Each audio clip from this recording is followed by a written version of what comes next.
அஸ்ஸலாமு அலைக்கும் வரஹ்மத்துல்லாஹி பரகாத்துஹு. அல்ஹம்துலில்லாஹி ரப்பில் ஆலமீன் வாக்கிபத்துலில் முத்தகீன் வஸ்ஸலாத்து வஸ்ஸலாமு அலா ரசூலில்லா அம்மாபாத். கண்ணியத்திற்குரிய சகோதர சகோதரிகளே, ஷைத்தானின் ஆற்றல் என்ற தலைப்பின் கீழ் தொடராக அல்லாஹ்வுடைய மாபெரும் கிருபையினால் 40 வாரங்களாக நாம் இந்த தொடரை அறிந்து வருகின்றோம். ஷைத்தானுடைய ஆற்றல் எப்படிப்பட்டது, ஷைத்தான் எந்தெந்த வழிகளில் நம்மை வழிகெடுப்பான், எப்படிப்பட்ட காரியங்கள் ஷைத்தானுடைய செயல்கள், எந்தெந்த செயல்களில் ஷைத்தான் சந்தோஷப்படுகின்றான் என்றெல்லாம் நாம் அல்லாஹும் அல்லாஹுடைய தூதர் ரசூலுல்லாஹி ஸல்லல்லாஹு அலைஹி வஸல்லம் அவர்களும் கூறியிருக்கக்கூடிய போதனைகளை தொடராக அறிந்து வருகின்றோம். இந்த அடிப்படையிலே இன்றைய தினம் இஸ்லாமிய விதிமுறைகளை மீறி செயல்படக்கூடியவர்கள் ஷைத்தானுடைய தோழர்கள் ஆவார்கள். அப்ப இஸ்லாமிய விதிமுறை என்பதை நபி ஸல்லல்லாஹு அலைஹி வஸல்லம் மிக தெளிவாக சொல்லி காட்டுகின்றார்கள். தரக்துக்கும் ஃபி அம்ரைனி கிதாபுல்லாஹி வல் சுன்னத்தி, உங்களை நான் 2 கட்டளைகளின் பால் விட்டு செல்கின்றேன். ஒன்று அல்லாஹுடைய வேதம், மற்றொன்று என்னுடைய வழிமுறை. இந்த 2க்கும் மாற்றமாக ஒரு செயல் இருந்தால் அது இஸ்லாமிய விதிமுறைகளுக்கு அப்பாற்பட்டது. இப்படிப்பட்ட அப்பாற்பட்ட காரியங்களுக்காக ஒருவன் 1 ரூபாயை செலவு செய்தால் அதற்கான எந்த ஒரு பலனையும் மறுமையிலே பார்க்க முடியாது.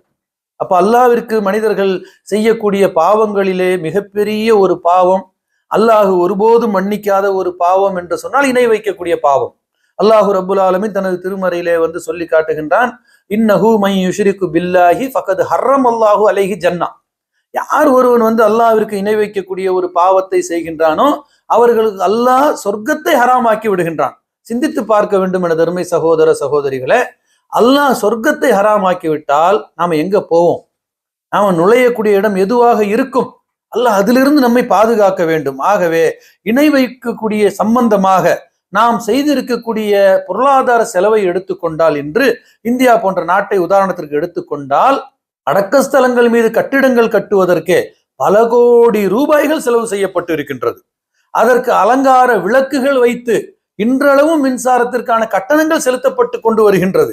அதே போல அந்த இடங்களிலே நடக்கக்கூடிய ஊர்வலங்கள், அதற்காக செய்யப்படக்கூடிய அன்னதானங்கள் என்று நீங்கள் எடுத்துக்கொண்டீர்களே ஆனால் இதை சொல்லியும் மாளாது, எண்ணியும் கணக்கில் அடங்காது. இப்படிப்பட்ட ஆயிரக்கணக்கான லட்சக்கணக்கான சம்பவங்கள் அன்றாட நம்முடைய நாட்டிலே நடந்து கொண்டிருப்பதை நாம் பார்க்கின்றோம்.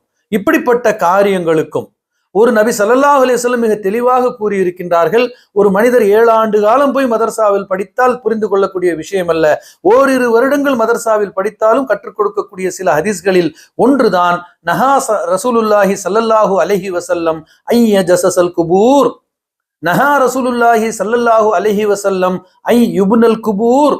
கபறுகளை பூசி மொழுகுவதையும் கபறுகள் மீது கட்டிடங்கள் கட்டுவதையும் அல்லாஹ்வுடைய தூதர் நபி ஸல்லல்லாஹு அலைஹி வஸல்லம் தடை செய்து விட்டார்கள்.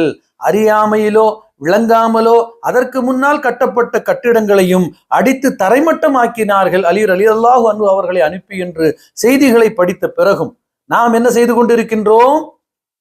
கட்டிடங்களுக்கு பல கோடி ரூபாயை செலவு செய்து கட்டிடங்கள் கட்டப்பட்டிருக்கின்றன.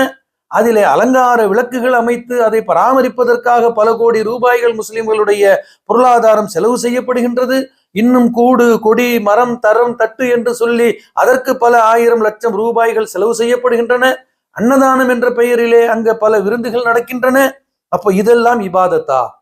சிந்தித்து பார்க்க வேண்டும். இந்த முறைக்கு உங்களை அழைத்து சென்றவன் யார்? அல்லாஹ்வுடைய நபி ஸல்லல்லாஹு அலைஹி வஸல்லம் கூற்றை கேளுங்கள், அல்லாஹ்வுடைய கூற்றை கேளுங்கள், திருக்குரானை திரும்ப திரும்ப படியுங்கள். எது இபாதத் என்பது நமக்கு தெரிய வரும். எனது அருமை சகோதர சகோதரிகளே, அல்லாஹ்வும் அல்லாஹ்வுடைய தூதரும் காட்டி கொடுக்காத ஒரு வழியிலே நீங்கள் சில ரூபாய்களையோ பல ரூபாய்களையோ செலவு செய்தால் அதன் மூலம் எந்த ஒரு நன்மையும் கிடைக்காது என்பதை அல்லாஹு ரப்புல் ஆலமீன் 4வது அத்தியாயம் சூரத்து நிசாவின் 38வது வசனத்திலே சொல்லி காட்டுகின்றான்.